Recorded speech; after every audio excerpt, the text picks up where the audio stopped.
விவிலியம் அறிவோம். வணக்கம் அன்பர்களே.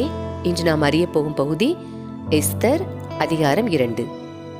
எஸ்தர் அரசியாதல். அதன்பின் மன்னரின் சீற்றம் தணிந்ததால் அவர் ஆஸ்தினை பற்றி கவலைப்படவில்லை. அவள் சொன்னதையும் தாம் அவளை தண்டித்ததையும் நினைத்து பார்க்கவில்லை. ஆகவே மன்னரின் அலுவலர்கள் அவரிடம், கற்பும் அழகும் உள்ள இளம் பெண்களை மன்னர் தமக்காக தேடட்டும், தம் பேரரசின் எல்லா மாநிலங்களிலும் ஆணையர்களை ஏற்படுத்தட்டும்.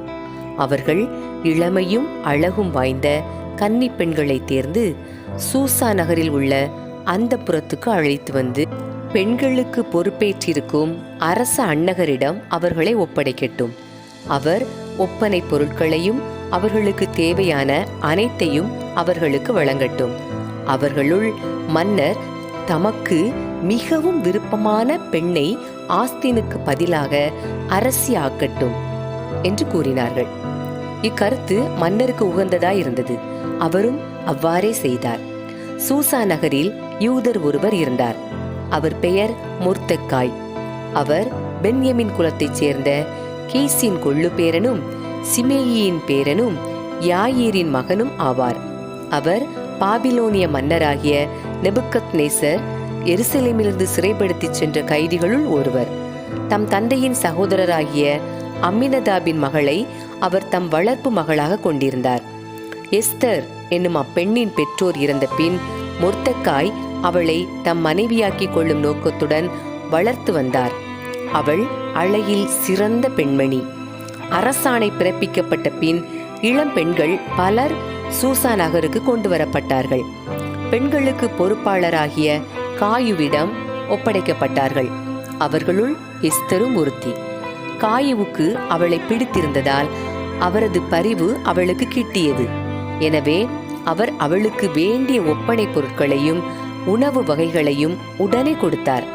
அவளுக்கு பணி செய்ய அரண்மனையிலிருந்து 7 இளம் பெண்களை ஏற்படுத்தினார். அவளையும் அவளுடைய பணிப்பெண்களையும் அந்த புறத்தில் நன்றாக கவனித்து கொண்டார். எஸ்தர் தம் இனத்தையும் நாட்டையும் பற்றி யாருக்கும் தெரியப்படுத்தவில்லை. ஏனெனில் அவற்றை வெளிப்படுத்த வேண்டாம் என்று மொர்தெக்காய் அவருக்கு கட்டளையிட்டிருந்தார். எஸ்தருக்கு நிகழ்வதை கவனிப்பதற்காக மொர்தெக்காய் அந்த புற முற்றத்தின் அருகில் ஒவ்வொரு நாளும் நடந்து கொண்டிருப்பார். 12 மாத கால தயாரிப்புக்கு பின்னரே இளம்பெண்கள் மன்னரிடம் போக வேண்டியிருந்தது.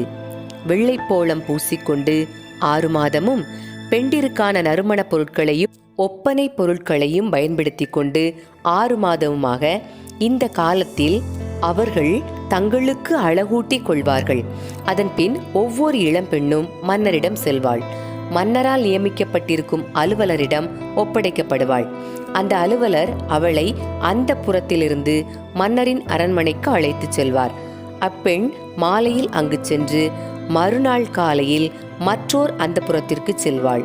அங்கு மன்னரின் அன்னகரான காயு பெண்களுக்கு பொறுப்பாளராக இருந்தார். பெயர் சொல்லி அழைக்கப்பட்டால் ஒழிய மன்னரிடம் அப்பெண் மீண்டும் செல்ல மாட்டாள்.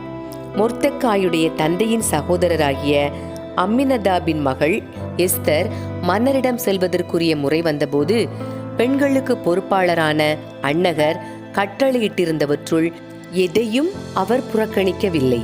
எஸ்தரை பார்த்த அனைவரும் அவரது அழகை பாராட்டினர். அர்தக்சஸ்தா மன்னருடைய ஆட்சியின் 7ஆம் ஆண்டில் 12ஆம் மாதமாகிய அதார் மாதம் எஸ்தர் மன்னரிடம் சென்றார். மன்னர் அவள் மீது காதல் கொண்டார். மற்ற இளம்பெண்கள் எல்லாரையும் விட எஸ்தரை மிகவும் விரும்பினார். ஆகவே அவரையே அரசியாக்கி முடிசூட்டினார். தம் நண்பர்கள், அலுவலர்கள் ஆகிய அனைவருக்கும் மன்னர் 7 நாள் விருந்து அளித்து எஸ்தரின் திருமணத்தை சிறப்பாக கொண்டாடினார். தம் ஆட்சிக்கு உட்பட்டோருக்கு வரி விலக்கு வழங்கினார். யூதர்களுக்கு எதிரான சூழ்ச்சி. மொர்தெக்காய் ஆமான் மோதல். மொர்தெக்காய் அரசவையில் பணிபுரிந்து வந்தார். அவர் கட்டளையிட்டபடி எஸ்தர் தமது நாட்டை பற்றி யாருக்கும் தெரியப்படுத்தவில்லை. மொர்தெக்காயோடு இருந்தபோது நடந்து கொண்டது போலவே கடவுளுக்கு அஞ்சி அவருடைய கட்டளைகளை கடைபிடித்து வந்தார். தமது வாழ்க்கை முறையையும் மாற்றிக்கொள்ளவில்லை. மொர்தெக்காய் அடைந்த முன்னேற்றத்தால் மெய்க்காவலர் தலைவராகிய அரச அலுவலர்கள் இருவர் மனவருத்தம் கொண்டார்கள். அர்தக்சஸ்தா மன்னரை கொல்ல சூழ்ச்சி செய்தார்கள். அதை அறிந்த மொர்தெகாய் அதை பற்றி எஸ்தரிடம் தெரிவிக்கவே அவர் இந்த சூழ்ச்சி பற்றி மன்னரிடம் எடுத்துரைத்தார். அலுவலர்கள் இருவரையும் மன்னர் விசாரித்து அவர்களை தூக்கிலிட்டார். மொர்தெகாயின் தொண்டு நினைவு கூறப்படும் வகையில் குறிப்பேட்டில் அதை எழுதி வைக்குமாறு ஆணையிட்டார். அன்பர்களே, இறைவார்த்தையோடு பயணித்தோம். இறைவனோடு நம் பயணத்தை தொடர்வோம்.